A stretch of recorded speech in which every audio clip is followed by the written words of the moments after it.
estábamos la clase pasada.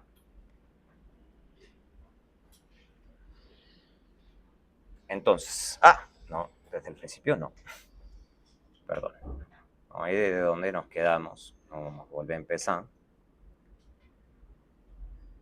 Esto acá. Entonces vamos a ver un poquito de esto de las no linealidades en mínimos cuadrados. Hay muchas veces que la gente lo van a ver, por eso vimos en el repaso un poquito de logs, que a la gente le gusta utilizar log de salario y no salarios así crudos, se dice. O en nivel, también la gente le dice en nivel, en vez de log. Vamos a hablar un poquito de eso. ¿Por qué a la gente le gusta usar log de salario? Es porque básicamente eso cambia y el cambio es interesante en términos de la interpretación del beta 1. ¿Okay? Por eso a la gente le gusta un poquito usar log de salario como variable dependiente. ¿Okay?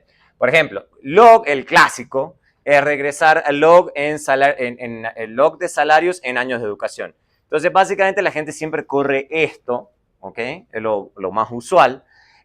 ¿Por qué? Porque ahí a la gente le gusta un poquito eso, y ustedes ya deberían estar un poquito familiarizados con ese tipo de cosas, tiene que ver con que ahora la interpretación del beta 1 cambia un poquito y ya no depende de en qué está medido el salario. O sea, básicamente ahora el beta 1 se puede interpretar como el cambio porcentual en el salario, ¿ok? Ante un año adicional de educación. Por eso a la gente le gusta más. Uy, perdón. Bien. Deja esto aquí. Esto aquí, si no, lo voy a estar pisando todo el tiempo. Listo, ya. Entonces, por eso a la gente le gusta más. ¿Por qué? Porque ahora ya no me importa tanto en qué está medido el salario. O sea, porque, a ver, usted está parado acá en Colombia, pero los países son muy variados y el salario podría estar medido en dólares, en euros, en yenes o en pesos de diferentes países, en reales, en soles. Entonces, la gente le gusta mucho esto porque básicamente le toman, cualquiera sea que esté medido, le toman el logaritmo de salario y yo puedo interpretar el beta sin importarme en qué está medido el salario. ¿Okay? Entonces, eso se ejecuta en muchos países y la gente más o menos sabe en cuánto está más o menos un beta 1, cuánto más o menos debería dar. Entonces, porque ya lo tienen más o menos en la cabeza porque todo el mundo hace esto. Entonces, una linda práctica, digamos, entonces básicamente esto como que les da una especie de medición estándar de retornos a la educación. Por eso a la gente le gusta, ¿ok? Es por eso. Entonces, eso no cambia la forma de la estimación, ¿ok? Lo que estamos cambiando es la variable dependiente y lo que va a cambiar es la interpretación de los betas. Pero es todo con mínimos cuadrados, no estamos cambiándole nada, ¿ok? Entonces, por eso también es bonito, porque básicamente el método de estimación es el mismo y lo único que estamos cambiando es la dependiente, pero todo el método es exactamente lo mismo, ¿ok? Otra aplicación que también vamos a ver y también se usa mucho es usarlo log-log, ¿ok? Que básicamente, y eso ya deberían saberlo, por eso es prerequisito de la clase, es el tema de elasticidades. Ustedes ya deberían estar familiarizados con el tema de elasticidad, que es un cambio porcentual en una variable ante un cambio porcentual en otra variable. Eso es una elasticidad. Entonces, es tomar log de un lado, log del otro, ¿ok? Entonces, tiene una interpretación de elasticidad. También en economía, a la gente le gusta mucho el tema de las elasticidades, ¿ok? Ya deberían saberlo, ¿ok? ¿Cuáles son las diferentes posibilidades? La más sencilla es hablar lo que se llama una cosa nivel-nivel. Entonces, cuando alguien les pregunte en una cosa que ustedes vayan a estimar o lean en algún lugar, esto lo hicimos nivel-nivel, es porque básicamente no le hicieron nada ni a la Y ni a la X. Eso es lo que significa, digamos, ¿ok? Es nivel-nivel. Entonces, básicamente tiene la misma interpretación que hemos visto en la clase pasada, ¿ok? Entonces, el beta 1 es el cambio en nivel de Y cuando hay un cambio en nivel, se dice en X. Ya, eso es lo más fácil. Después hay otra que es nivel log, esto es un poquito más raro, no se usa tanto, pero lo tienen que conocer por las dudas, porque en algún escenario podría a la gente gustarle hacer esto, dejar la Y normal y log, tomarle log, pero a la X. Hay un poquito más enredado la interpretación porque tienen que leer el beta, lo tienen que dividir en 100 de medio multiplicar por 100, eso es lo que lo hace un poquito raro. Y eso es el cambio relativo en un cambio porcentual en X, el cambio en nivel que tiene en Y. Eso es un poco raro, o sea, se lo sé. Pero vamos a ver en algunos casos a ver si tiene más o menos sentido hacerlo. Lo voy a dar con un ejemplo para que lo vean. Cómo se leería eso en una estimación. El más usado, como les digo, es el log nivel. en donde el log es típicamente el log del salario, o podría ser cualquier variable, no importa, y el de X lo dejamos tal cual. Entonces ahí sí es interesante porque básicamente al beta lo leemos tal cual, pero lo multiplicamos por 100 y decimos, ese es el cambio porcentual en Y cuando X cambia en una unidad. Hay muchos escenarios como los años de educación, más o menos tiene sentido, porque uno dice, bueno, es que los años de educación sí pueden cambiar en un año, o por ejemplo podría ser edad. Entonces el cambio porcentual ante un año más de edad, o de experiencia, o de antigüedad en la firma. Y entonces ahí es como que el cambio en una unidad más o menos tiene bastante sentido. ¿Okay? Entonces esto es más tradicional, el log nivel. En cierto escenario, cuando tenga sentido cambio porcentual versus cambio porcentual, la gente toma log. ¿Okay? Log de Y, log de X. Y en muchos escenarios ustedes lo conocen muy bien. O sea, por ejemplo, cambio en consumo cuando cambia, o sea, cambio porcentual en consumo cuando cambia en 1% el precio. O cambio porcentual en consumo cuando cambia en 1% el ingreso. Y ese tipo de elasticidades. Ustedes ya deberían estar familiarizados con eso. Que son todas las elasticidades con los que los molestaron en micro. ¿Okay? Y también se usa mucho en macro. ¿Qué sé yo? Por ejemplo, en cuánto es el aumento porcentual de la inflación ante un aumento de un punto porcentual en la oferta monetaria o en el déficit fiscal. ¿Okay? Y cosas por el estilo. O el problema de la curva de Phillips. Eso también deberían estar familiarizados. ¿Cuánto es el aumento ¿cómo se llama? Del desempleo? ¿Ok? Cuando aumenta en tanto la inflación. ¿Okay? Entonces es el trade-off en macro de inflación y desempleo. Eso es lo que está pasando actualmente, que el costo en el que incurre la economía, que sube un poquito la inflación, el desempleo, perdón, porque están tratando de reducir la inflación. Eso es puro problemática de Phillips, de la curva de Phillips. O ley de Okun, o sea, también debería conocer la ley de Okun, que es la relación que tiene el crecimiento de la economía, ¿okay? Con el desempleo. Eso es ley de Okun. ¿Okay? Todo eso sí, no les debería sonar súper raro. Eso en algún punto de su vida lo tienen que haber visto. ¿Okay? Entonces veamos rápidamente cómo cambia la interpretación. Vamos a ver la clásica, que es, como les digo, salario en hora, en educación en años, o logaritmo de salario en hora, y vamos a hacer un poco de cambio en esto, y después vamos a ver acá que es, ¿cómo se llama?, con elasticidades. ¿Ok? Entonces veamos este primer ejemplo, que es con la gran encuesta.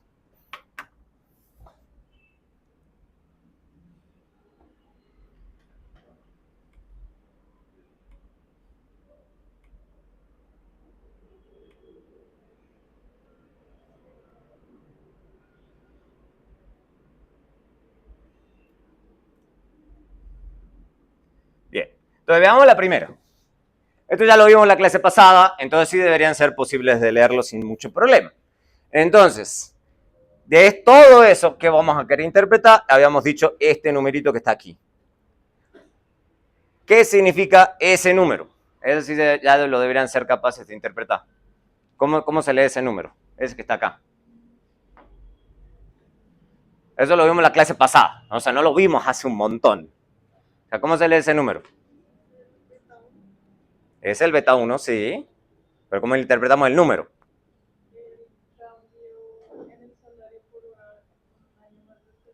Ok, pero lo leamos.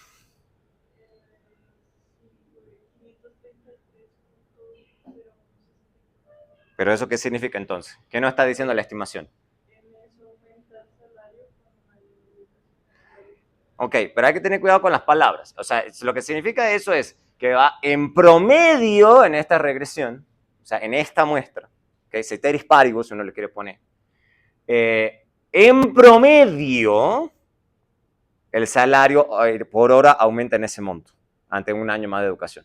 En promedio, uno nunca dice aumenta en tanto, porque eso uno está diciendo que está seguro que va a aumentar en eso el salario y eso no es cierto. Dice que en promedio va a aumentar más o menos eso, ¿ok? Listo. Número 1, entonces, ¿esto ya lo tenemos claro? ¿Todo el mundo lo tiene claro? Sí. Es la más fácil, ¿no? Sí. Una pregunta, la constante en este caso beta 0, que sea negativa, ¿tiene algo de sentido? Por eso les digo que la gente no se pone a ver mucho las constantes. Porque básicamente eso significaría como el salario por hora que tiene la gente que tiene 0 años de educación. Y eso no, nadie gana negativo. O sea, Por eso nadie se pone a leer los beta cero. Es muy raro que la gente se ponga a ver los beta ceros. Y vamos a ver que hay más razones pero sin embargo hay razones para dejarlo, de todas formas. Pero es muy raro que la gente lo interprete. Eso es lo que toca tener claro.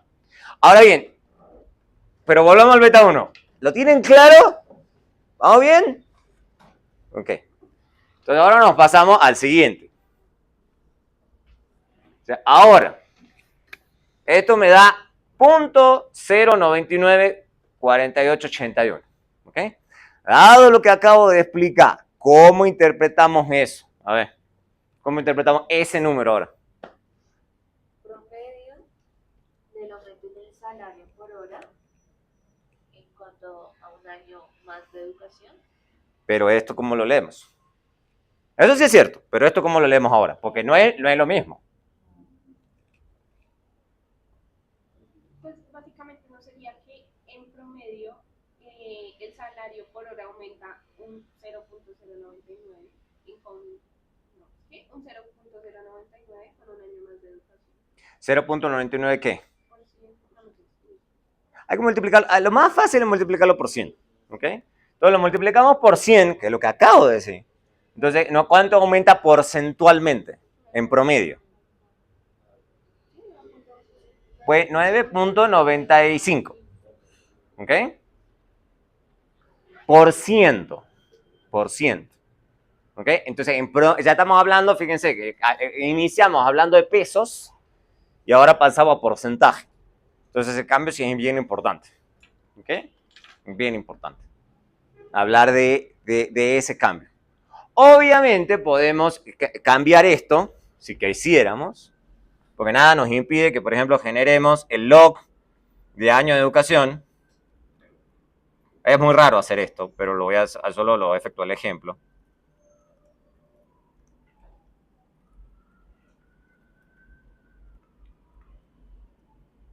Entonces, ustedes podrían correr log contra log. Vamos a ver con más ejemplos. Pero ustedes sí deberían ser capaces de interpretar esto ya con lo que ustedes han aprendido de micro. ¿Se acuerdan de micro? ¿Ok? Bueno. Este número ahora, fíjense que ya no es tampoco igual a este número. ¿Qué significaría este número ahora? ¿Qué significaría ese nuevo número? Elasticidad, es una elasticidad. O sea, ya les estoy diciendo exactamente qué es, pero ¿cómo leeríamos ese número?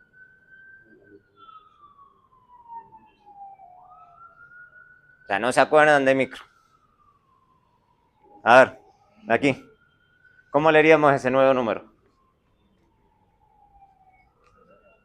Lo acabo de decir. El cambio en el... ¿Cuál de todos? Perdón. El último, este. El cambio en el coeficiente sobre la educación. El cambio. De elasticidad es el cambio. Es una elasticidad. ¿Pero en qué sentido? ¿Por qué les taladraron el cerebro en micro con ese concepto? Con elasticidad. Sí. La sensibilidad que tenía para el cambio. Exacto. ¿Y cómo se medía esa sensibilidad? ¿Cómo se medía esa sensibilidad? ¿En qué estaba medido? Lo acabo de decir, no han pasado ni 5 minutos, lo acabo de mostrar. ¿Ves? Porque no repasan. Lo acabo de estar explicando. A ver, allá atrás. ¿Cómo leemos ese número? En promedio, el aumento en 1% en años de educación. ¿Aumenta en cuánto? En 64%. Ahí está, ok. Pero está bien que te haya pasado eso. No hay que multiplicarlo. Sin multiplicarlo. 0.65%, si quieres redondearlo un poco. Pero sin multiplicarlo, es un buen punto. Fíjense que en la tabla que yo les acabo de mostrar no lo multipliqué. Entonces no se multiplica. Acuérdense que en micro ustedes no lo multiplicaban. Ustedes hacían el cálculo y ustedes no multiplicaban por 100. Decían, esto es el aumento de tanto ante un aumento en 1% en el precio, en el consumo, en el ingreso, en lo que sea. Pero ustedes no multiplicaban nada. Acá tampoco lo hacen. ¿Okay? Entonces se lee así pelado, si lo quieren ver.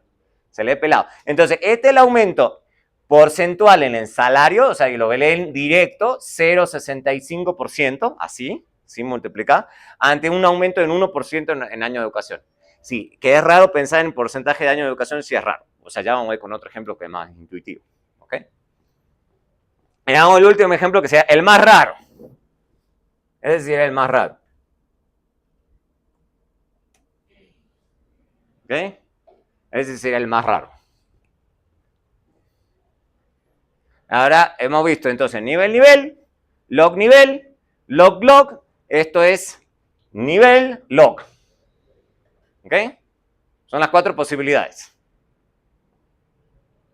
¿Cómo se leería ese nuevo número? A ver.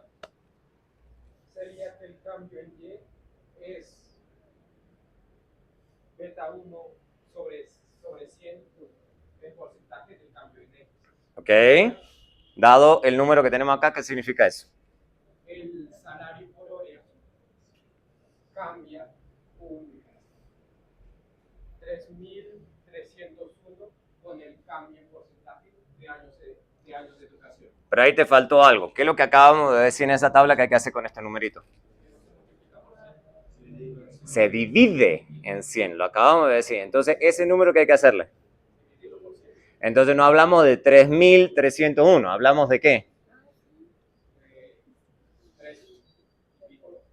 No, 3 y pico, no, lean el número. O sea, le digan 3.301 en 100. ¿Cuánto da? 3.3.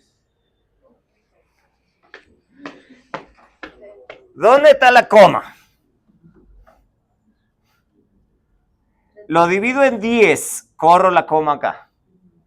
Lo divido en 100, corro la coma aquí. Entonces, 3.301 dividido en 100, ¿cuánto me da? 33. ¿Ok? Hay que correr los espacios que son. ¿Ok?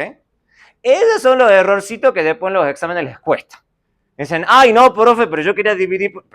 Pero usted no dividió. O dividió por 100, o dividió por 1000. Pero yo estoy interpretando que usted no está dividiendo, haciendo la división que corresponde.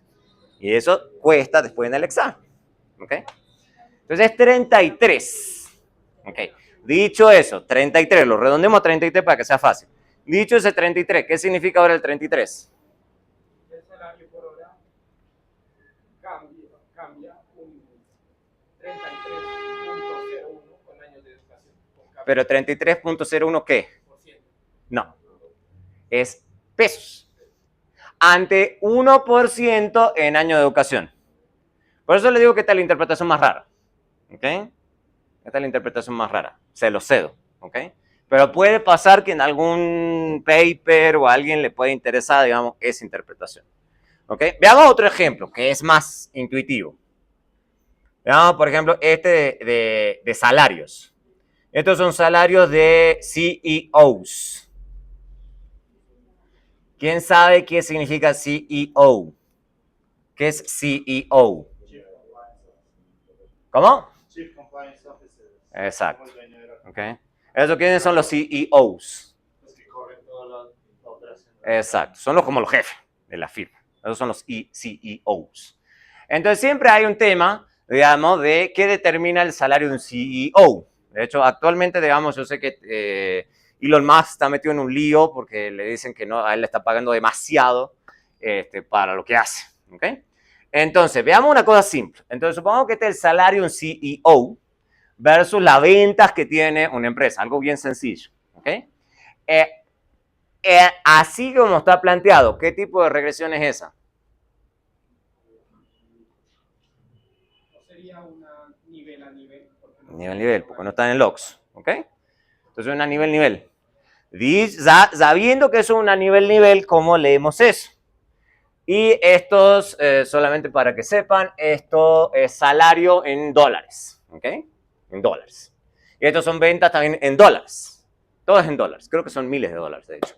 Pero tomémoslo como dólares, como para que sea fácil el análisis. Entonces, ahora, ¿cómo leeríamos ese número?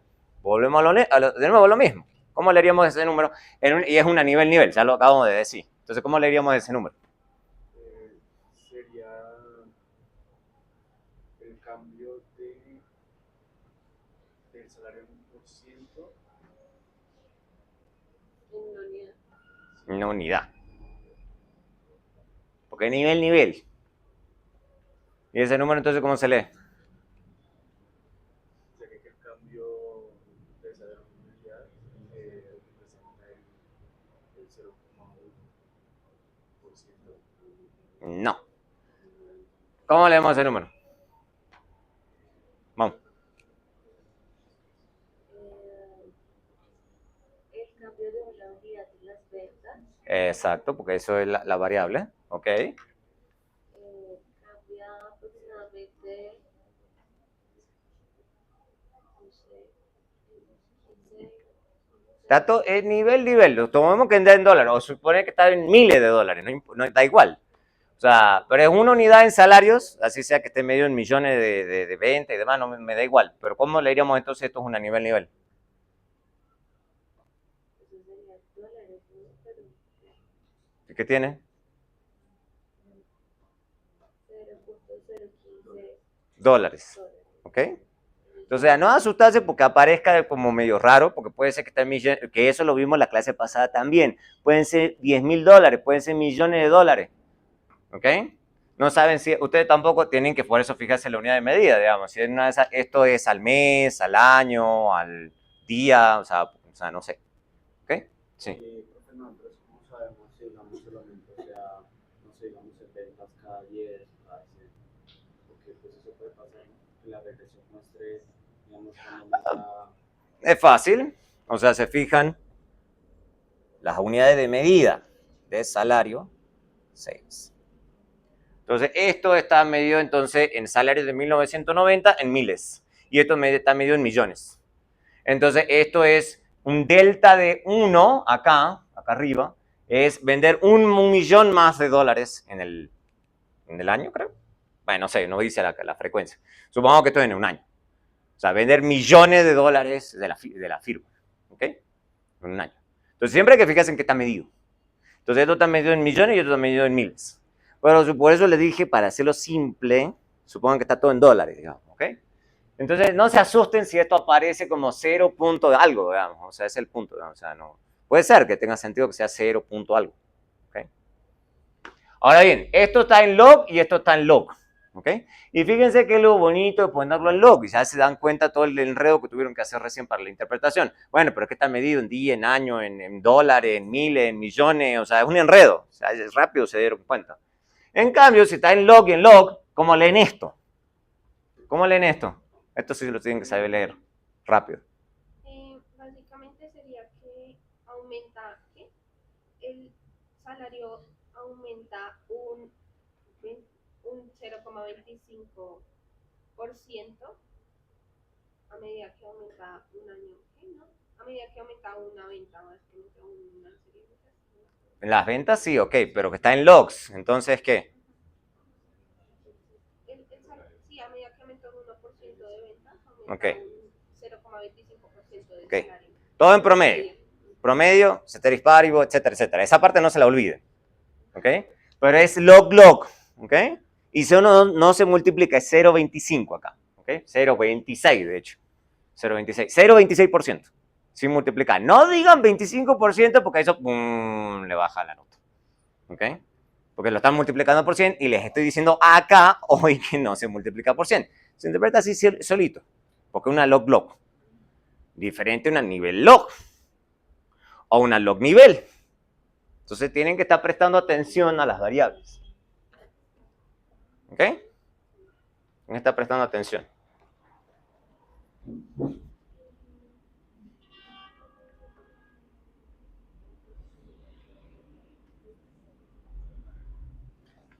Entonces, obviamente, una limitación de todo lo que estamos haciendo, y hay otros papers que tratan de superar esa limitación, es que estamos suponiendo que la elasticidad estimada es constante.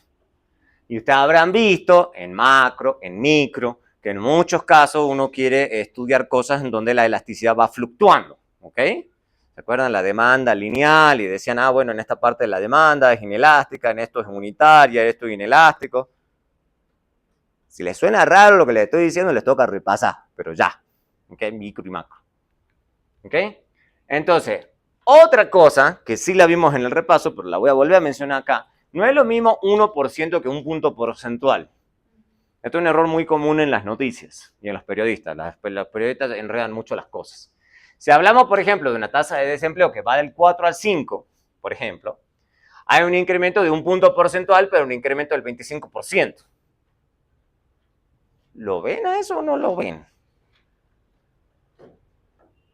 ¿Ok? ¿Quién no lo ve?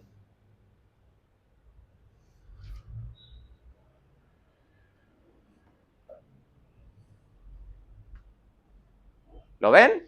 ¿Todos lo ven? Si no lo ven, tienen que estar bien preocupados. ¿Ok? Bien preocupados. ¿Ok? Entonces, cuando una variable está en nivel, bueno, podemos hablar de un punto porcentual o 1%, ¿ok? ¿Ok? Pero no se habla de 1 porcentual o 1% siempre. El término de punto porcentual típicamente se usa cuando la variable ya está en porcentaje. ¿Ok? Es cierto, si una variable está en nivel y ustedes dicen, bueno, esto pasó de 5.000 y tantos pesos a 6.000 pesos y quieren medirlo como un cambio porcentual, ok, está bien, no hay problema. Digamos. Pero si ya está medido en porcentaje, entonces la gente habla de cambios porcentuales típicamente, pero ustedes perfectamente pueden hacer esta interpretación. Ah, es que pasar de 1 a 4 a 5% significa un aumento del 25%. Ustedes sí tienen que ser capaces de entender qué están diciendo. ¿Ok? Entonces, obviamente, hacerlo con una variable de nivel introduce una complicación innecesaria. Entonces, cuando ustedes tengan variables de nivel, no hablen de ¿cómo se llama? De porcentaje, a menos que sea el cambio porcentual en la variable de nivel. Pero hablar de un cambio en puntos porcentuales de una variable de nivel es un enredo innecesario. No lo hagan. ¿Ok? Ahora bien, si podemos jugar tanto con esto de los logs, y esto debería ser fácil para el que va prestando atención. ¿Qué significa eso de regresión lineal? ¿Por qué la regresión se sigue llamando regresión lineal? Si yo puedo hacer nivel, log, log. ¿Por qué se sigue diciendo que es lineal? Me sigue siendo una regresión lineal.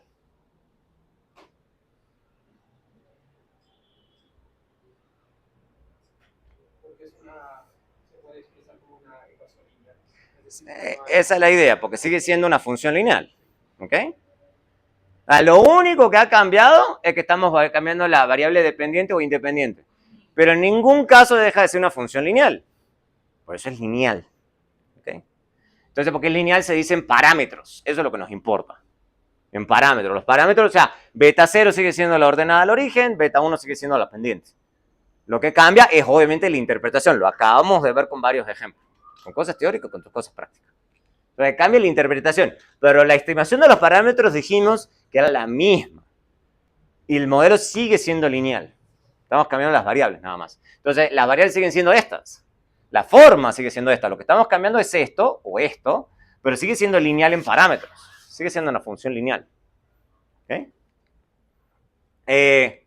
O sea, también podemos, por ejemplo, también poner y y x al cuadrado. Nada impide que elevemos a x al cuadrado. Nada. Nada.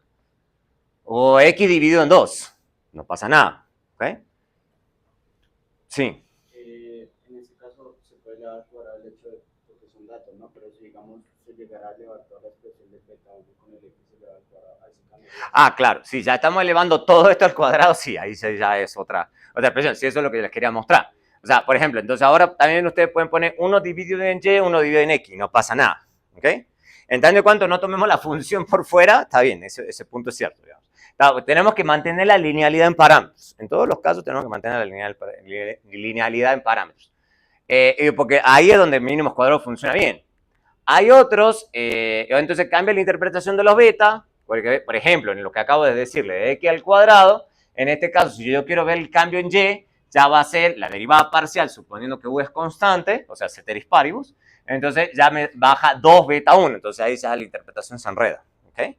Entonces, todos los casos que yo estoy cambiando y o x, obviamente la interpretación de los beta va a cambiar. Eso debería ser un poco obvio. Obviamente pueden pensar regresiones, se dicen no lineales, que sean no lineales en los parámetros. Pero eso complica mucho la cosa, no lo vamos a ver, pero por ejemplo es hacer algo como esto. Ahí ya no es lineal, está apareciendo el beta por acá abajo. y el beta 0 por acá abajo. Esto ya es no lineal. Que no es que esté mal, digamos, solamente que ya nos toca pasarnos a otros métodos, ¿ok? Que son no lineales, ¿ok? Entonces, amen la linealidad porque hace que las cosas sean fáciles. Aprendan esto que es lo más sencillo. No se enreden en la vida. O pueden pensar algo así, beta 2 como un exponente. Eso también lo vuelve bien enredado. ¿Cómo pueden calcular? O sea, se puede. ¿Sí? No te estoy diciendo que no se pueda, pero es más complicado. ¿Ok? Entonces, la linealidad es bonita. O sea, es restrictiva, sí, es lo que acabo de poner acá. Es restrictiva. Nadie está diciendo que no sea restrictiva. Todo esto pone limitaciones. Pero dentro de esas limitaciones sacan cosas interesantes. ¿Ok? Entonces, eso es lo que tienen que tener claro. Van a sacar cosas interesantes. Y hay que saber interpretar. ¿Ok? En el momento que yo les ponga nivel, log nivel o cosas raras, va a cambiar. Esto no lo vamos a ver. No lo vamos a ver. Pero existe toda una línea que se llama de regresiones no lineales o incluso que se llama no paramétrica, que tampoco lo vamos a ver. ¿Ok? Que ni siquiera hay parámetros, ni siquiera hay beta 0, hay beta 1, no hay nada. Vamos a estimar cualquier relación. Entonces se llama no paramétrico, porque no hay parámetros. ¿Ok? A estimar. Estamos tratando de estimar una relación de la forma más flexible posible. Eso también es bien enredado. ¿Ok? Ahora bien, nos pasemos entonces ya a la parte estadística de esto. O sea, esto, valores esperados y varianzas. En el repaso rápido, ¿cómo se llama eso en teoría de probabilidad? Los valores esperados y varianza. ¿Qué son esas cosas? El valor esperado no es la sumatoria, es un promedio ponderado por la probabilidad. Sí, exacto. Pero en general, o sea, vamos a lo más sencillo. ¿Cómo se llaman estas cosas? De una función de distribución. Exacto. Bueno, la esperanza es eso. ¿Y la varianza? La esperanza es eso. Y también, por ejemplo, ¿cuál es otro ejemplo de medida de tendencia central? No, habíamos visto dos medidas. Dos. Y la esperanza es una. ¿Cuál es la otra que habíamos visto? La mediana. ¿Hay que tocar repasar? La de varianza, ¿qué es entonces? Está bien, son medidas de tendencia central, pero habíamos dicho en general cómo se llaman estas cosas. En general, lo más básico de teoría de probabilidad.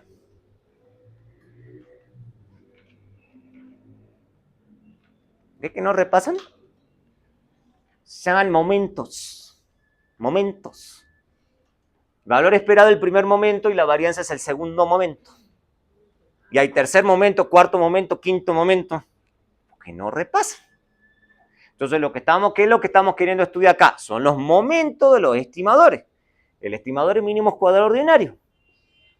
Estamos queriendo ver el primer momento y el segundo momento de los estimadores mínimos cuadrados ordinarios. Entonces, ¿se dan cuenta que nada desaparece? ¿Ok? Las bases son importantes. ¿Ok? Vamos a ver las propiedades estadísticas ahora. Estadísticas. ¿Ok? Vamos a ver entonces, y ya hemos hablado de eso, a estas dos cositas con sombrerito como estimadores de esto que es poblacional. Entonces, esto es desconocido y esto lo podemos calcular. Lo que queremos ver es qué tanto se acerca esto a esto. Eso es lo que estamos queriendo estudiar. ¿Ok? Eso es lo que estamos queriendo estudiar. Entonces, el modelo poblacional es este. Este es el modelo poblacional. Entonces, lo que queremos ver es la distribución de beta 0 sombrero, beta 1 sombrero a través de diferentes muestras. Esa distribución es la función de distribución de probabilidad de estas dos cositas. ¿Ok? ¿Se dan cuenta por qué tienen que estudiar probabilidad antes de entrar a esa clase? Era por eso yo les hice el repaso rápido para que lo refresquen. Pero les toca repasar. Si no repasan, uno se olvida y de uno le parece de vuelta esto que está partiendo de cero. Entonces, vamos a derivar el valor esperado y la varianza. ¿Ok? Para hacer eso, vamos a tener que hacer supuestos. Supuestos de cómo se comporta el modelo poblacional. No hay otro, digamos. ¿Ok? De hecho, todas estas clases, digamos, toda clase de econometría introductoria, introduce todos estos supuestos y lo que vamos a ver a lo largo del semestre es qué pasa si alguno de estos supuestos no se cumple. ¿Qué toca hacer? ¿Ok? Y los cursos más avanzados van rompiendo más supuestos todavía y van planteando más soluciones. Pero este es el escenario ideal. ¿Okay? Veamos el escenario ideal y vamos rompiendo cosas más adelante. Entonces, el supuesto más simple, linealidad en parámetros, lo acabamos de ver. Eso no es complicado. ¿Ok? Entonces, vamos a suponer que el modelo poblacional, la variable dependiente e independiente se relacionan de esta forma. ¿Ok? Eso es lo más sencillo, el modelo más básico, más clásico. ¿Ok? Entonces, ya hemos visto toda la nombre de todas estas cositas. Estos son los parámetros que queremos, estimar, son los parámetros poblacionales, ordenada al origen, pendiente. ¿Ok?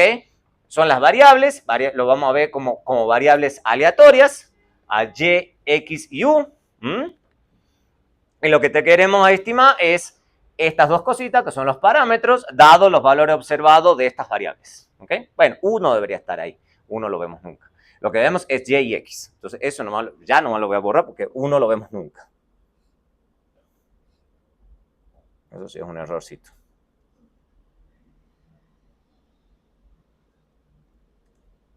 Porque 1 lo vemos. Lo único que vemos es y y x. Y vamos a ver que tenemos que hacer supuestos sobre u. Es un punto importante.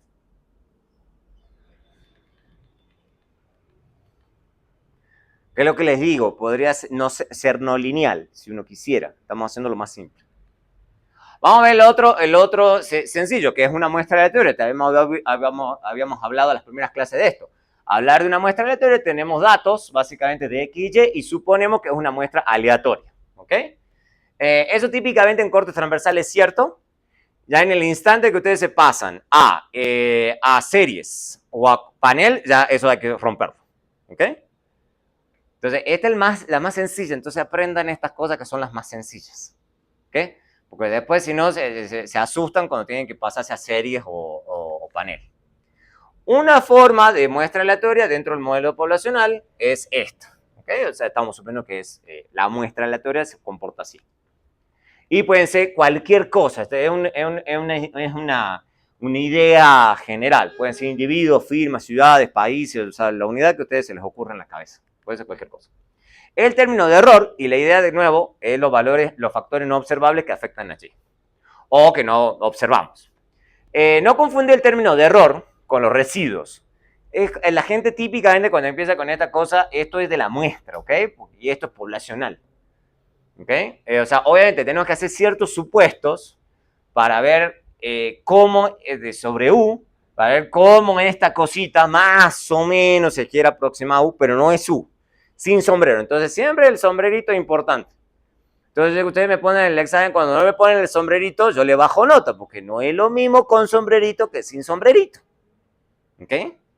Usted me dice, ay, profe, pero es lo mismo. No, acá le estoy diciendo, acá en esta clase, que no es lo mismo. Les estoy diciendo que no es lo mismo. ¿Ok? Bueno, ya. Pasemos porque si no nos demoramos mucho. Obviamente, otra cosa que es fácil en una regresión simple, después esto va a ser un poco más enredado en una regresión múltiple, es que necesitamos que varíe, pero eso es medio obvio. O sea, básicamente que no todo es el mismo valor. O sea, lo que necesitamos, obvio, es que los datos que estemos recopilando de X varíen con Y. Si es lo mismo Y con X, medio que ahí no hay nada, digamos. O sea, básicamente no puedo estimar nada. ¿Okay? Básicamente necesito que esto sea una nube, ¿okay? Que se mueva. Si no, no me da nada. Media, este es el que sí hemos hablado 1.000.000 de veces, media condicional 0. Vamos a ver por qué la media condicional 0 es importante para mínimos cuadrados. Entonces decimos que el término de error tiene media condicional 0 para cualquier valor de la variable explicativa. O sea que la esperanza de U dado X es igual a 0.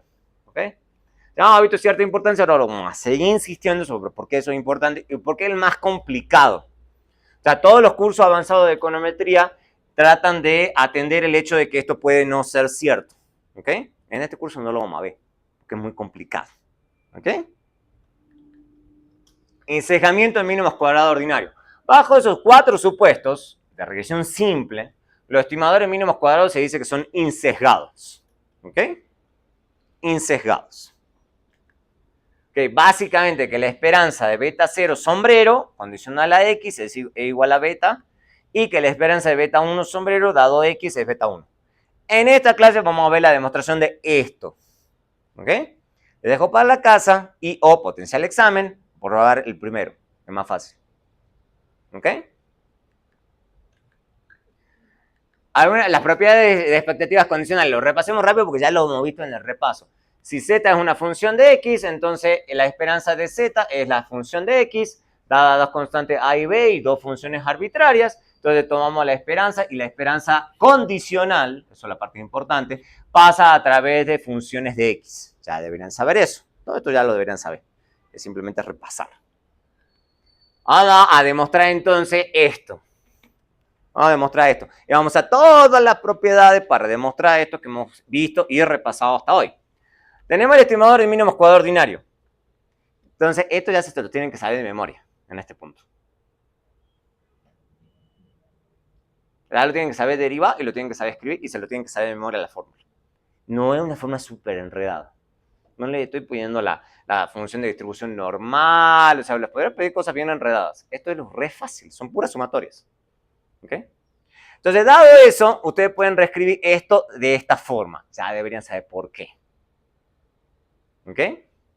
Si no saben por qué, están en problemas. Siguiente, lo único que hago acá es reemplazar y por la expresión lineal que acabo de tener. ¿Ok? No es muy difícil. ¿Ok?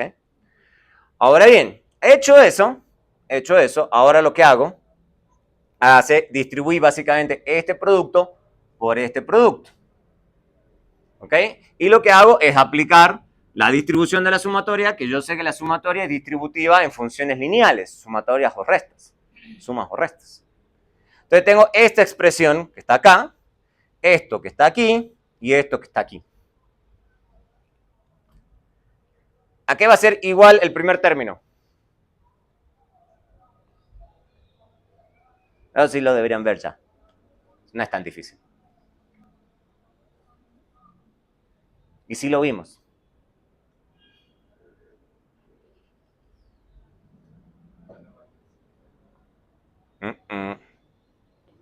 Es re fácil. El primer término, ¿a qué va a ser igual?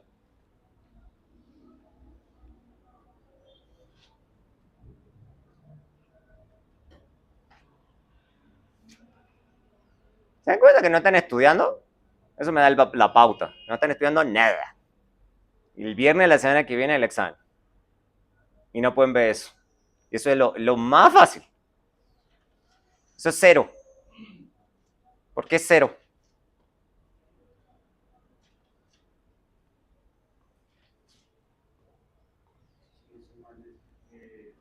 La diferencia entre la media y la sumatoria de todas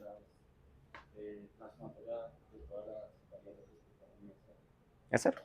¿Ven? ¿Se acuerdan que lo repasamos?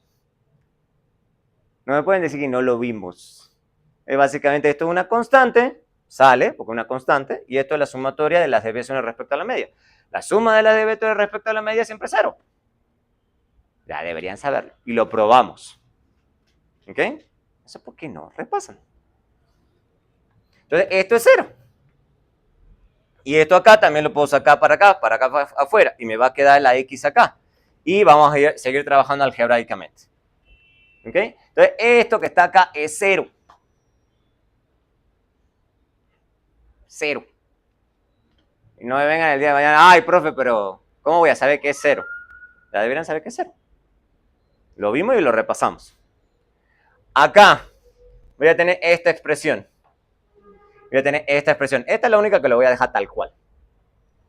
Esta expresión que tengo acá. ¿Por qué yo soy capaz de simplificar lo que está arriba con lo que está abajo? Pregunta rápida. ¿Por qué? Porque se refieren al... No sé cómo explicar.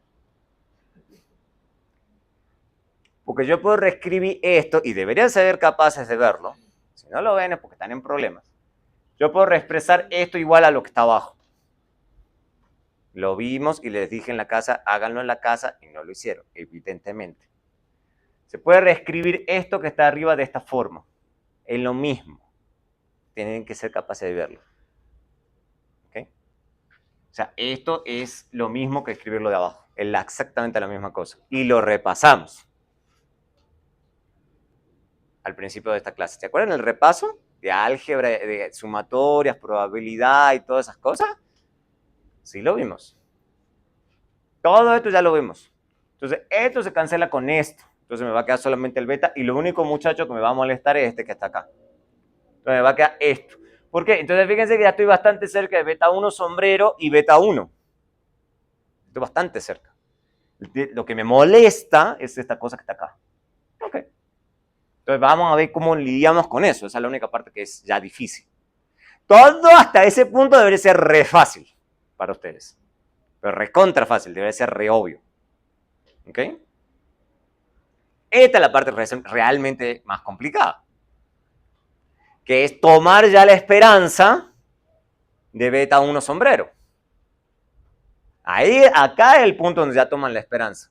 Y es la esperanza de toda esta cosa. Esperanza condicional. Entonces ahí sí ya les toca empezar ni siquiera con sumatorias. Ya les toca aplicar propiedades de esperanzas condicionales. Entonces eso sí es más complicado. Entonces vamos a tomar la esperanza de toda esta cosa. Obviamente esto que está acá es la suma de estas dos cosas. Entonces la parte fácil es tomar la esperanza de esto que está acá. La esperanza ya de una constante condicional en X, ¿a qué va a ser igual? Esa es fácil. La beta 1, una constante. Esa parte sí es la regalada. ¿Okay? Entonces eso va a ser beta 1. La parte complicada es esta, se lo cedo. Entonces hay que trabajar más, hay que sí poner, allá en este punto ya se les toca ponerse a pensar. Pero recién acá, el resto debería haber sido ciegos. Ya. Acá es donde está un poco más complicado. Entonces esto es una sumatoria.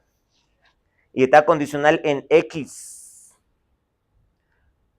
Acabo de decirles, esta esperanza, ¿y esto qué es? Una función de qué? Esta, sin ver el U. Sin ver el U. ¿Eso qué es? ¿Una función de qué?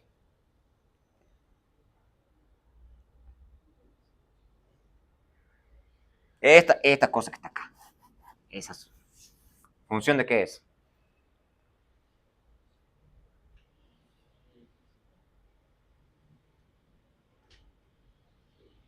Uy, sí que lo veo mal. ¿Función de qué es esto?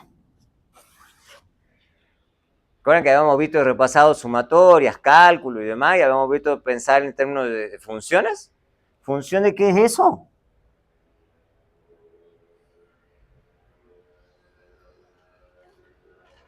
Función de X.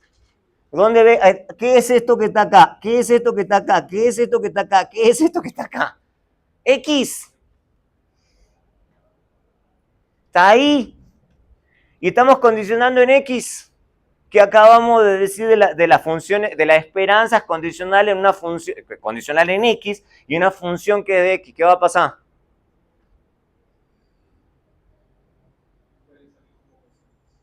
Algo así, lo que se dice pasa a través de, pero sí, básicamente yo lo puedo sacar como si fuera una constante. Eso es lo que va a pasar acá. ¿Ok? Ahí. Entonces me va a quedar solamente esto. No es muy complicado. Hay que tocar repasar. Y esto que acabamos de decir que es, estamos haciendo el supuesto. ¿Cómo hemos dicho que es eso? ¿Qué valor toma eso? 0. Ahí todos juntos. 0. 0. Porque estamos suponiendo que es 0. ¿Ok? Entonces esto es 0. Y ahí sí me da que es beta 1. ¿Ok? Pero tengo que hacer todos los supuestos a lo largo de la cosa. Entonces ahí sí me da que la esperanza de beta 1 beta 0 esto es 0 y esto entonces me da beta 1. ¿Ok? Entonces, a ver, ¿por qué a uno les insiste tanto con la demostración? Porque ustedes llegan a este punto, ¿qué pasa si esto no es 0?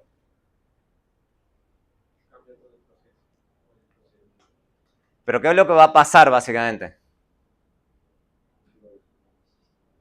Si me trabo acá, si no puedo suponer que eso sea 0.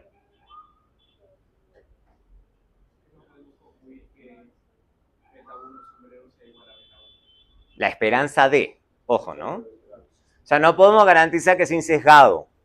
¿Ok? Entonces, todos los otros cursos avanzados de econometría se dedican a eso, a tratar de resolver el problema que puedo tener cuando esto no es 0. ¿Ok? Porque en este caso estamos suponiendo el caso ideal donde eso sí es 0. Puede no ser 0 y hay que tratar de resolverlo. ¿Por qué? Porque si no estamos estimando cualquier cosa. ¿Okay? No estamos seguros de que estamos estimando. ¿Okay? O sea, ya estimar beta 1 sombrero ya no nos lleva a un estimador insesgado. Un estimador sesgado. ¿Okay? Si esto no es cierto. Y eso es lo que preocupa a una enorme parte de la literatura econométrica. ¿Okay? ¿Vamos bien? Tarea para la casa. Probar eso. No es muy complicado. No es muy complicado. Ya sabiéndose bien la de beta 1 sombrero, hacer esto debería de ser súper fácil. ¿Ok? Tarea para la casa y puede ser un ejercicio de examen. Ven que yo les voy tirando a lo largo de todas estas clases, esto puede examen, esto puede examen, esto puede examen. Y me dicen, ¿qué va el examen? Y es como, ahí está. Bueno. Obviamente, insesgado es posible, aunque improbable. O sea, la idea es que si es insesgado, la idea es que puede ser que tengamos mala suerte y tenemos un beta 1 sombrero lejos de beta 1. No nos puede pasar eso.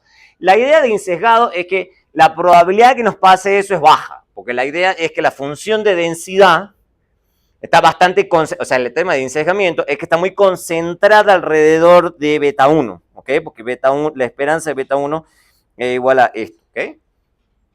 O sea, la idea es que está concentrada la función de distribución, y ya deberían saber de probabilidad, que la idea de una función de distribución es que es más probable y menos probable. La idea es que la probabilidad de que estemos cerca de beta 1 es grande, medio pequeña.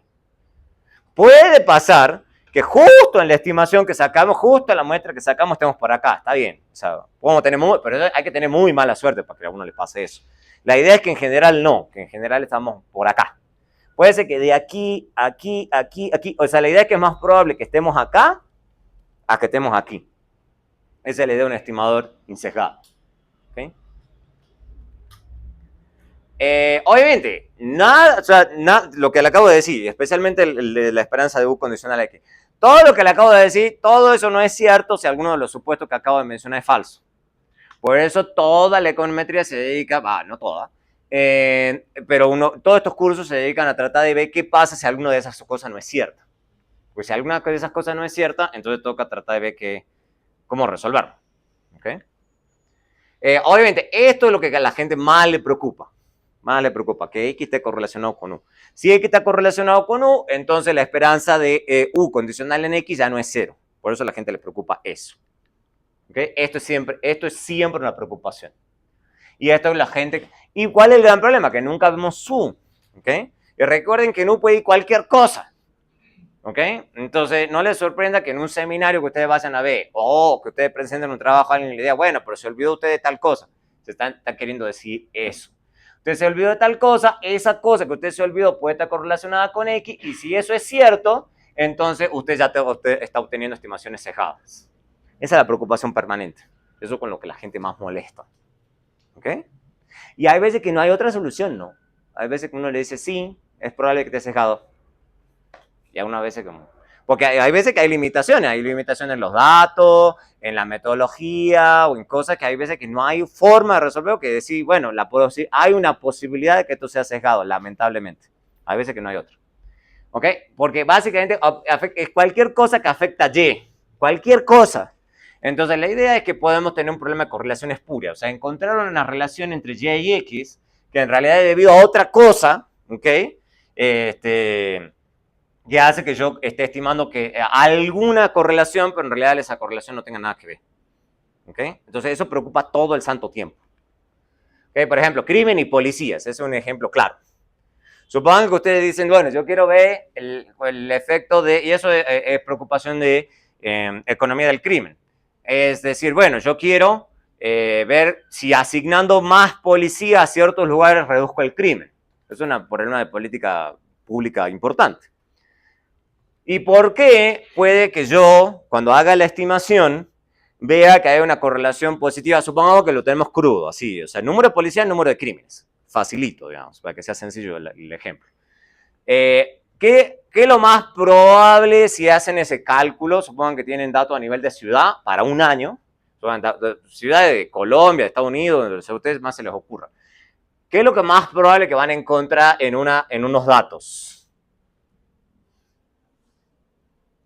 La correlación, una simple correlación, ni siquiera una regresión lineal. Estamos hablando estamos hablando de correlación entre las dos variables. La correlación va a ser positiva o negativa. Positiva, probablemente. ¿Por qué? Porque si va a disminuir el crimen de acuerdo a la cantidad de policías que hay. No, debería ser negativa para que dé eso, no positiva. Acaba de decir positiva. Pero, Número de crimen, número de policía. el punto es que disminuya la cantidad de crímenes de acuerdo a los policías. Sí, sí, sí. Pero ¿por qué en los datos vamos a encontrar correlación positiva y no negativa? Porque donde hay más crímenes, o sea, la gente empieza a poner más policías. Ahí está el problema. ¿Ok? Entonces, ese es un ejemplo clásico. ¿Ok? Básicamente lo que ocurre es que allá donde hay más crímenes, es que el Estado o las ciudades contratan más policías. Es lo usual. ¿Ok? Es lo usual. Pero eso no significa que más que, bueno, podría ser un ejemplo extremo de que los policías generen crimen. ¿Ok? Sí. O sea que la otra forma de pensarlo se podría ver como negativamente, o simplemente solo se va a pensar positivamente de acuerdo al lugar con más crímenes, más policías. Estamos hablando de datos. En los datos lo más probable es que te pase eso. Lo más probable es que te pase eso. El tema es, el gran problema de la econometría, bueno, es cómo corregimos por eso. O sea, eso se dice que la asignación de policía es no aleatoria, y eso sí tiene sentido. O sea, no es que ustedes asignan 100 policías acá, 100 policías, no, o sea, es lo que se dice una variable que se dice endógena. Cuando dicen la variable endógena están diciendo esto. Están diciendo que esto, y están diciendo prácticamente esto. Están diciendo que hay otro factor que tiene que ver con el tema político, por ejemplo, asignación pública, donde básicamente las mismas ciudades o el Estado central asigna más policías ahí donde hay más crímenes. Eso sí tiene sentido. Bueno, ¿cómo corregimos por eso? Eso es bien complicado. Para tratar de captar la relación que realmente es nuestro interés, que es ver cuánto se reduce el crimen por cada policía adicional. Eso no es sencillo. Eso suena súper trivial, suena súper sencillo, pero uno se lo pone a pensar 2 segundos y dice, no, o sea, voy a tener una correlación positiva y seguramente esa correlación no tenga ningún sentido. Es un problema de correlación espuria, se dice. Espuria. O sea, no estoy captando el beta que yo quiero captar porque precisamente esto no es cierto. O sea, no es cero. ¿Ok? Entonces, todo con economía del crimen.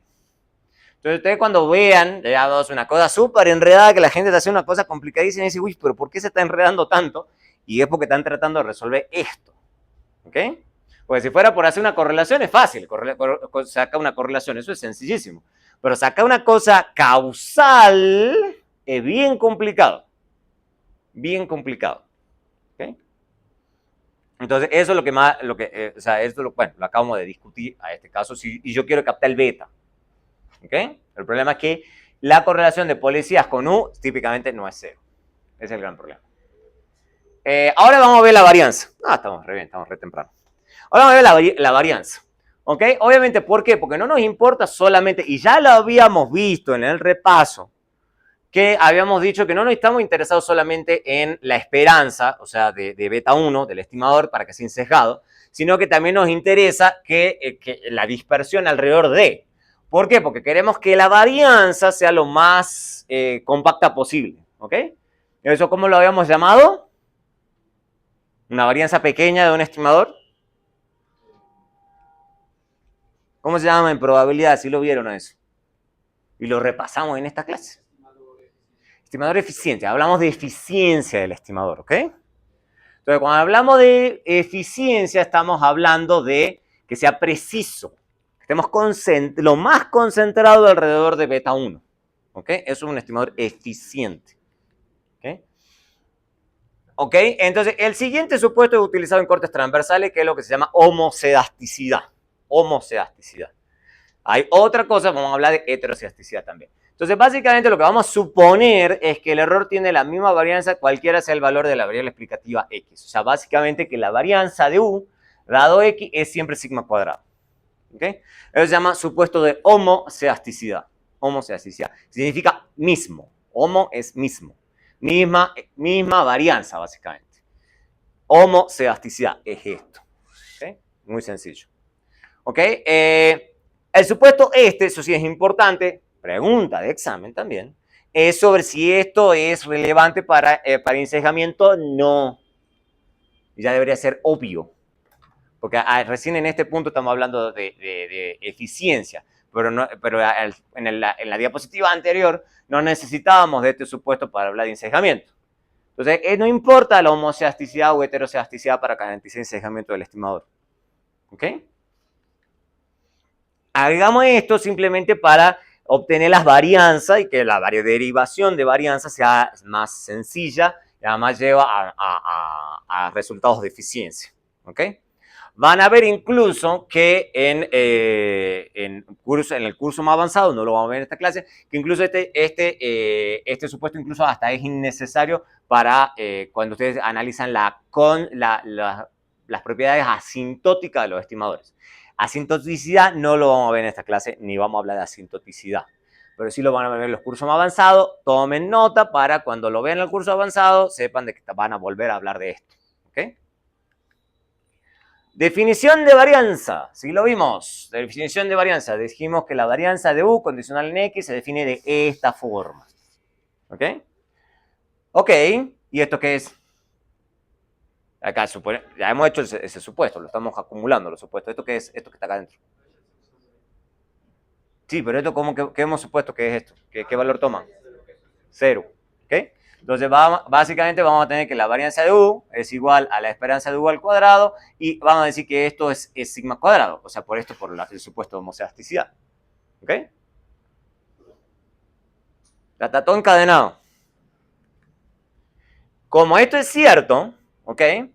Esto es la esperanza de U condicional en X. O sea, estamos diciendo que la esperanza de U al cuadrado dado X es igual a sigma cuadrado. Si entonces esto tiene que ser cierto para cualquier valor de X, entonces también se puede decir que sigma cuadrado es igual a la esperanza de U al cuadrado. Tiene que ser cierto porque esto es cierto para cualquier valor de X. Entonces la no condicional también tiene que ser igual a sigma cuadrado. ¿Ok? ¿Ok? Porque la no condicional se tiene que ser igual siempre, digamos. Si tomo otro valor es medio extraño. ¿Ok? Esto que está acá se llama varianza del error. Varianza del error. De hecho, hay libros, para que tengan en cuenta, que a los efectos de que sea claro, de si uno está hablando de la varianza de Y, o la varianza de X, o la varianza de U, le pueden poner un U acá abajo. Puede ser. En ciertos libros tratan de ser simplemente el efecto de ser muy claro. En este caso, vamos a suponer que simplemente U, para que no tenga que poner una U en todos lados. O sea, vamos a suponer que de U. ¿Ok? Y sacándole la raíz, eso se dice que es la desviación estándar del error. ¿Ok? Entonces, para que tengan en claro conceptos. ¿Ok? ¿Qué implica en términos del modelo poblacional hacer este supuesto? Porque van a ver que todas estas cosas van teniendo consecuencias. O sea, básicamente recuerden que estamos suponiendo que el modelo es lineal, el modelo poblacional es lineal. Si esto es cierto, entonces básicamente, y acabamos de decir que dado el supuesto de media condicional 0, que la esperanza de esto, estoy tomando la media condicional de U, esto me va a quedar una función lineal. También lo hemos visto en la clase pasada. ¿Ok? Hemos dicho esto. Ahora bien, ahora lo único nuevo es esto de la varianza. ¿Ok? Entonces, dado la varianza, y acá vamos a aplicar pura propiedad de varianza, entonces esto es la varianza de una función lineal. ¿Ok? Esto es una función lineal acá. ¿Ok? Condicional en X. Esto es condicional en X, entonces esto también tiene que ser condicional en X. Esto es una función lineal. ¿Qué hemos dicho de la varianza respecto a funciones lineales?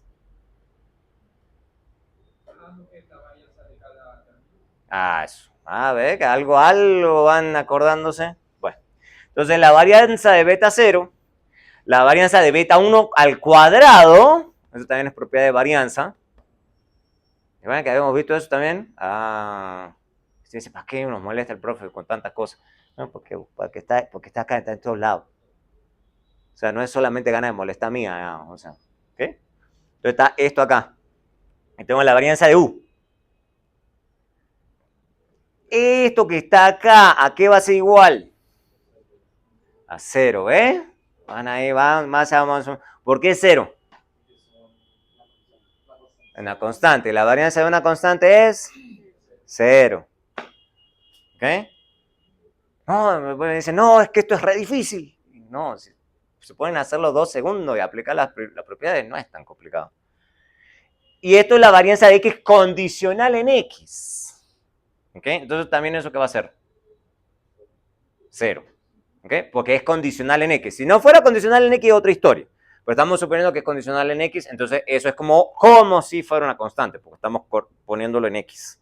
¿Ok? Entonces también es 0. Entonces 0, 0. ¿Ven que no es tan difícil? La única parte pesada es esta, digamos, pero acabamos de hacer un supuesto respecto de este muchacho. ¿Cuánto es esto? Sigma cuadrado. ¿Qué estamos diciendo? En pocas palabras, que la varianza de y dado x es sigma cuadrado. ¿Ok? No es tan complicado. O sea, entonces básicamente, ¿qué estamos diciendo? Que la esperanza de y condicional en x es una función lineal, o sea que la media condicional de y es una función lineal de x y que la varianza es constante.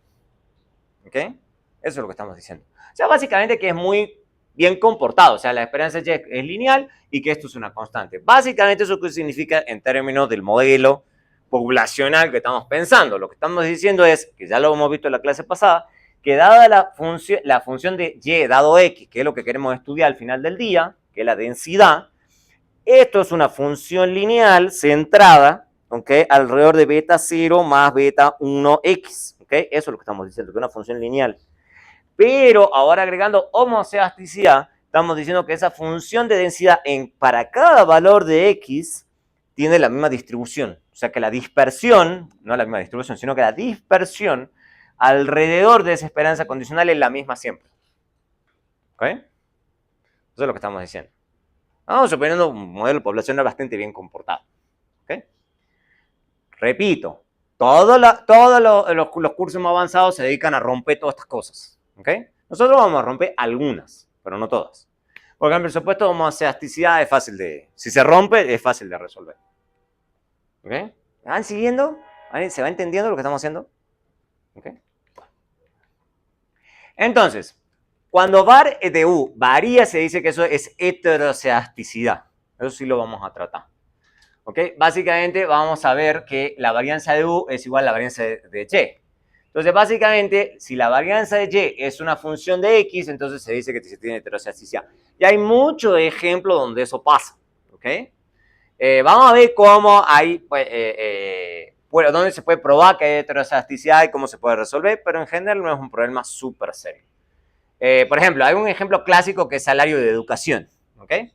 ¿Por qué se le ocurre, antes de pasar a resolverlo, pero por qué se le ocurre a usted que salario de educación es un buen ejemplo de heteroceasticidad?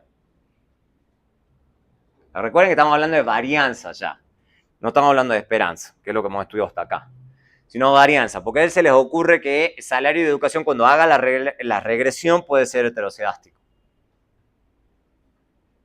Porque a mayor año de educación, mayor salario, y el cambio en el salario puede hacer, el cambio en la educación puede afectar bastante el cambio en el salario. Para que sea un poco más preciso, pero sí va por ese lado. ¿Ok? Porque la educación, o sea, no podemos asumir que es la misma. Por eso no es como o sea, la varianza no está en el mismo lado, sino, o sea, la educación varía de por sí y hace que Sí, pero tiene que ver a recordar lo que estamos escribiendo acá. Acuérdate que acá es la varianza de Y dado X, de Y. Y pensemos que Y es salario y X es educación. ¿Ok? ¿Qué se le ocurre? Y acuérdense, entonces la varianza de salarios dado la educación. O sea, pónganle nombre a las cosas. O sea, no es Y y X, o sea, así como en el... O sea, es salario, o sea, esto es salario, esto es educación. ¿Ok? ¿Qué se le ocurre que pasa con la varianza de los salarios a medida que vamos teniendo más educación en la población, en la muestra? ¿Cómo? Algo así, pero en términos de qué estamos diciendo entonces? Piensen en varianza. A medida que vamos teniendo más educación. Cuando ya tienes más educación, no varía tanto, digamos, un año más que otro. No. Esto es salario. Varianza del salario. ¿A vos te parece que está más concentrado o más disperso los salarios a medida que se tiene más educación? ¿Más o menos? Varianza, piensen en varianzas. Más o menos, ¿por qué va a variar más? ¿Por qué va a variar menos? Varianzas, piensen en varianzas.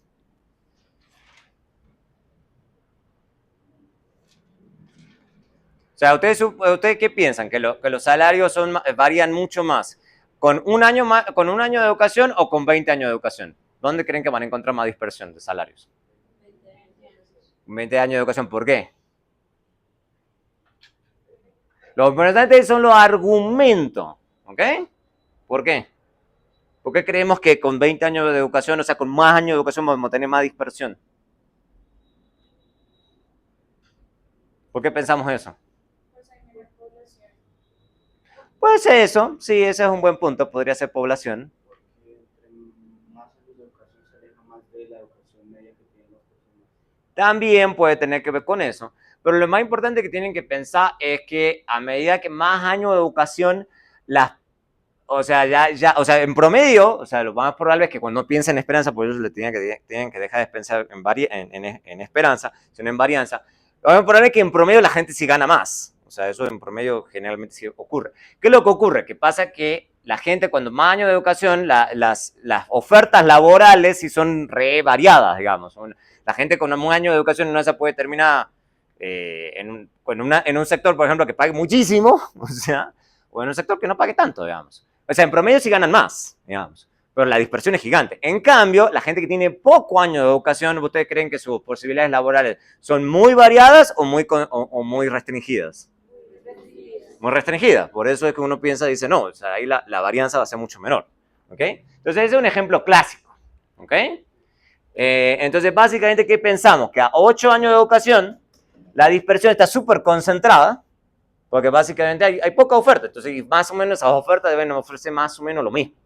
Será muy raro que ofrezcan, una de esas sí, pero es raro, digamos. En cambio, a medida que se va adquiriendo más años de educación, lo más seguro es que se va aplanando la distribución. O sea, a muchos años de educación hay una gente que está re bien y hay otra gente que no está tan bien. En promedio ganan más, sí, eso es lo que nos dice la línea, digamos, pero vamos a tener más dispersión. Entonces, ese es un ejemplo clásico de heterocedasticidad. ¿Ok? Ese es un ejemplo clásico de heterocedasticidad. Entonces, vamos a ver las varianzas muestrales. Rápidamente. No son súper difíciles, porque los supuestos nos ayudan mucho. ¿Ok?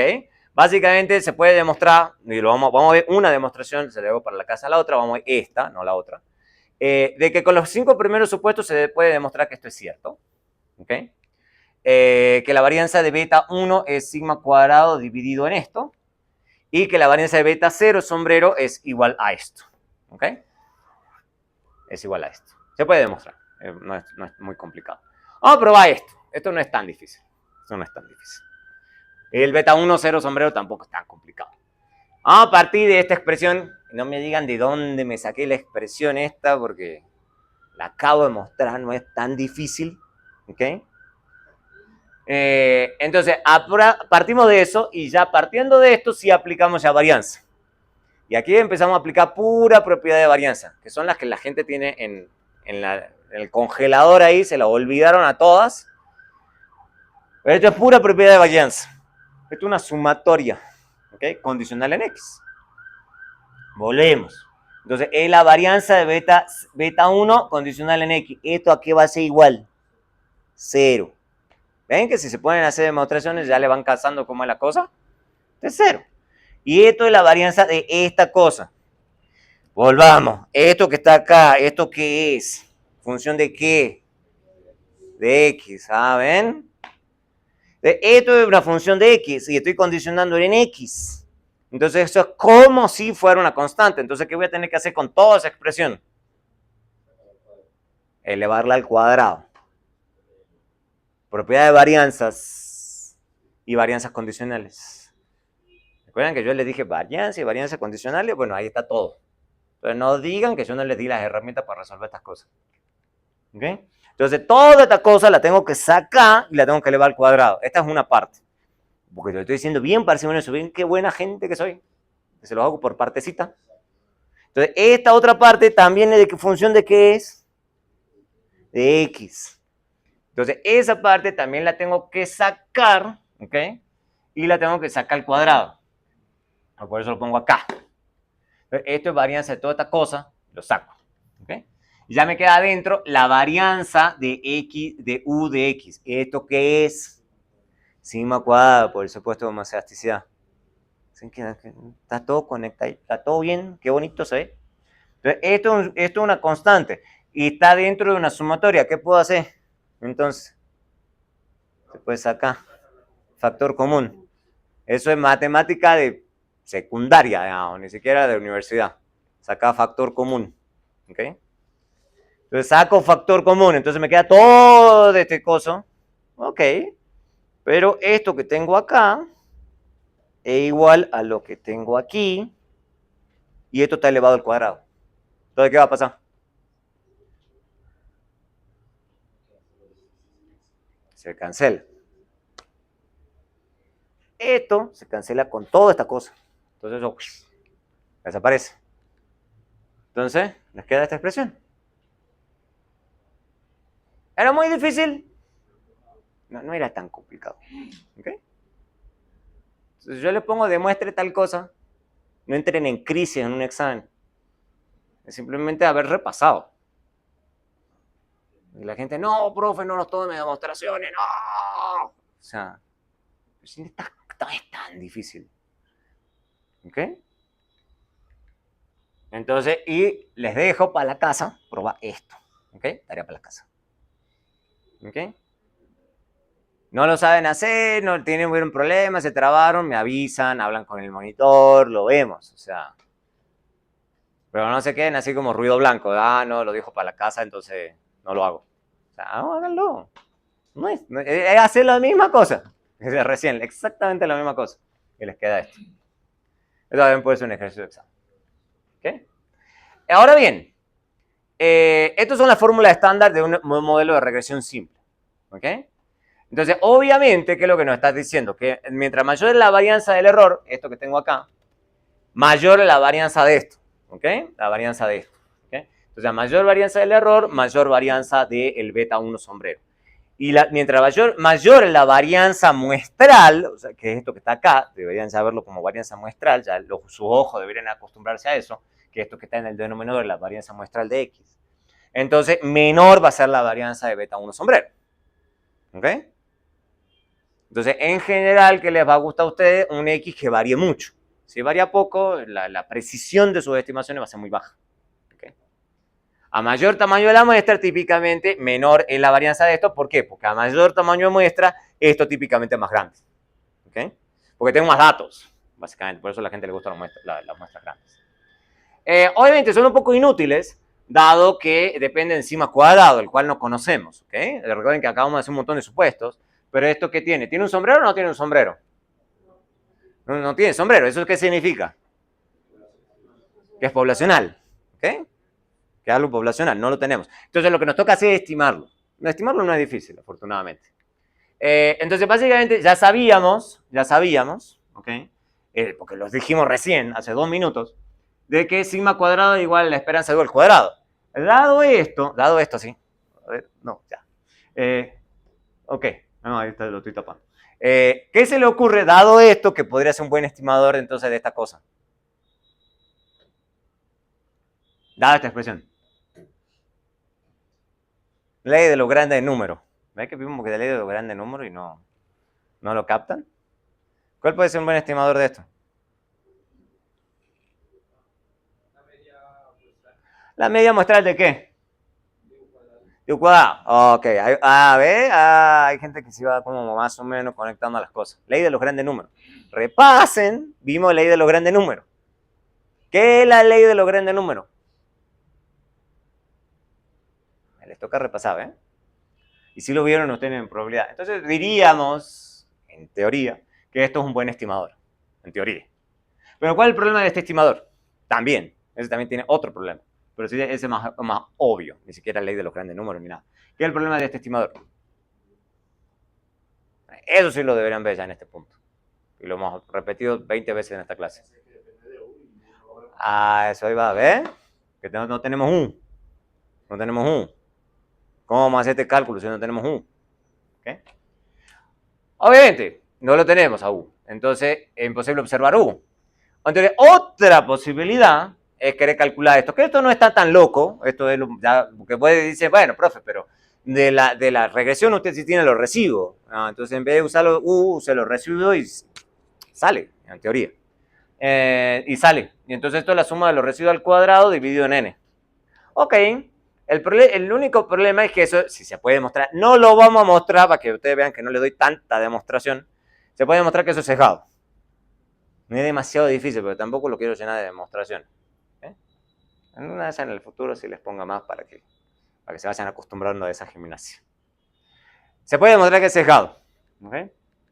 El problema es que ¿cuál es el problema? Que los residuos de mínimos cuadrados tienen que cumplir con esto. No me pregunten en este punto por qué eso se tiene que cumplir. ¿Por qué eso se tiene que cumplir? Eso sí lo deberían saber en este punto. Porque eso tiene que ser cierto para una estimación de mínimos cuadrados ordinario. Siempre.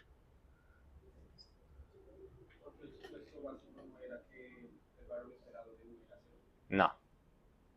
Porque como la estimación entre el residuo, o sea, cuando el residuo es 0 es más cercano a la población. No. ¿Cómo se llama eso? Y esto. ¿Cómo se llaman esas dos cosas?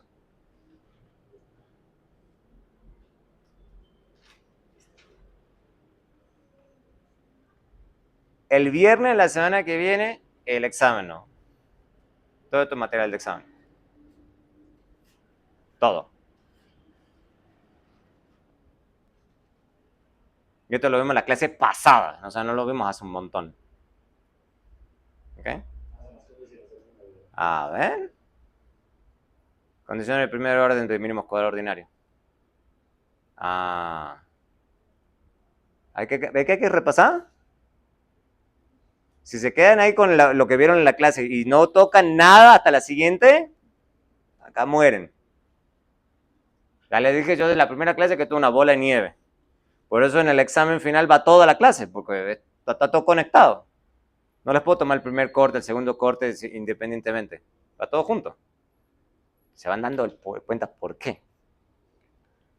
¿Ok? Entonces eso viene de las condiciones de primer orden. Entonces se dice que tiene n menos 2 grados de libertad. Entonces pierdo 2 grados de libertad porque sí o sí tengo que cumplir siempre con esto. Por eso son 2 grados de libertad menos. Porque estos son los grados de libertad que pierdo por las condiciones de primer orden. ¿Ok? Entonces conocemos n menos 2 residuos. Podemos obtener los otros 2 utilizando esas restricciones. Esa es la idea. Entonces ajustamos por los en vez de n, por n menos 2 no es tan difícil. Pero bueno, hay que tenerlo presente porque esto es un estimador sesgado. Okay, si lo dividen solo en n, es un estimador sesgado. Acá, esto, escrito así, es un estimador insesgado. Ahí sí es un estimador insesgado. ¿Ok? Entonces, bajo todas esas estimaciones, tenemos que el estimador de este es insesgado. ¿Ok? Está todo conectado. Así tenemos que la varianza de esto y es esto. Y reemplazamos sigma cuadrado por el sigma sombrero y tenemos estimadores insesgados de la varianza de beta 1 y la varianza de beta 0. ¿Ok? Sencillito. ¿Ok? Naturalmente, obviamente, el error estándar de una regresión típicamente va a ser la raíz de este estimador que ya lo acabamos de derivar, que es la suma de los residuos al cuadrado dividido en n-2. La raíz de eso es el error estándar de la regresión. Eso es súper fácil. El error estándar es la estimación. Entonces, típicamente lo que les va a mostrar Stata es esto. Esto calculado así, ¿ok? Para beta 1. Así. Y lo último que vamos a ver, esto lo podemos terminar de cubrir y con esto ya cubrimos regresión simple. Y empezamos la próxima clase con regresión múltiple. La última cosa, conectado con lo que me comentaban al principio, que uno puede hacer una regresión que se llama regresión a través del origen. Regresión a través del origen. Función lineal, son todas funciones lineales. ¿Cuándo uno sabe que una función lineal va a pasar a través del origen? Cuando el beta 0 es 0, cuando el intercepto es 0. ¿Okay?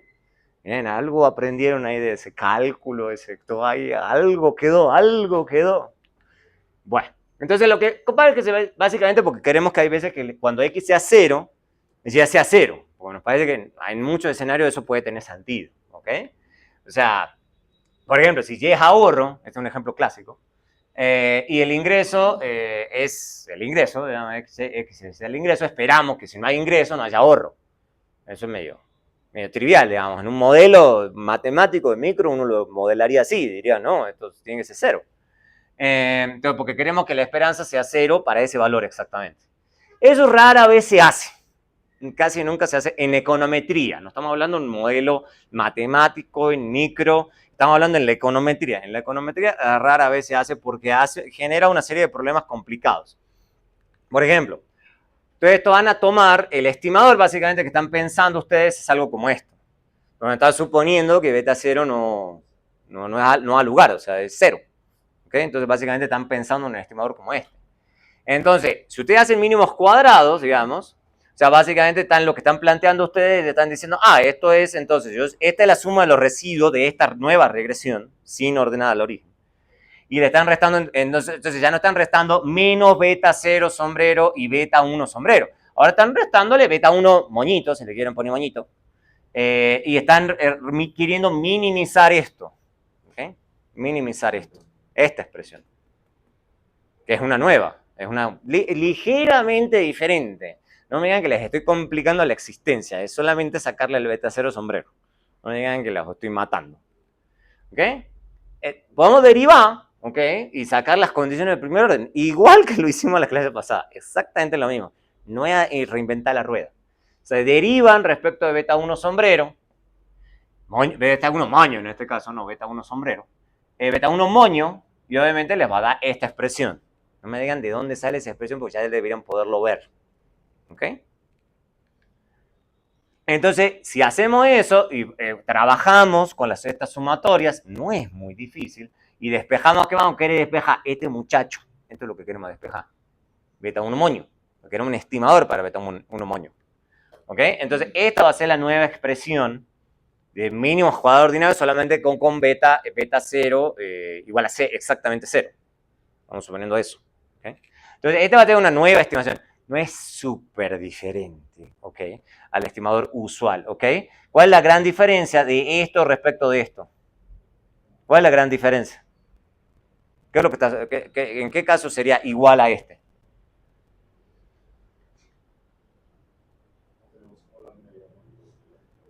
¿Las qué? ¿En qué caso esto va a ser igual a esto?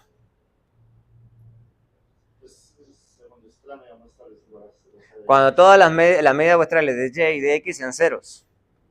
¿Lo ven? No es muy complicado. Esto es 0, esto es 0 y esto es 0. ¿Ok? No es muy complicado. O lo pueden reescribir así, también da igual. ¿Okay? Entonces, básicamente, esto es solamente si la media muestral de X es 0. Pero básicamente, esto lo puedo reescribir así.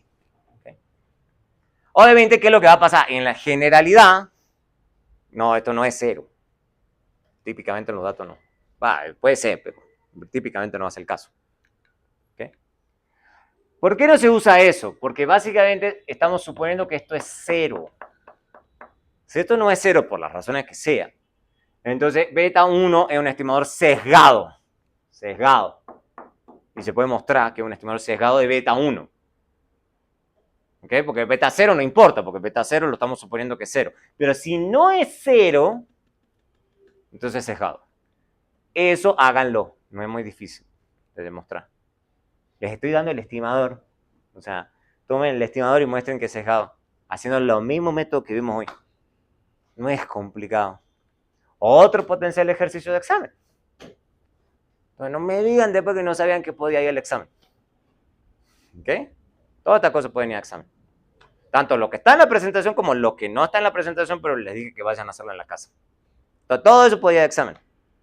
No van a ser pura demostración, ¿eh? Podría hacerlo, pero quizá para la gente que va a un supletorio. En el supletorio sí normalmente se los hago bien complicados a los supletorios. Bien difíciles.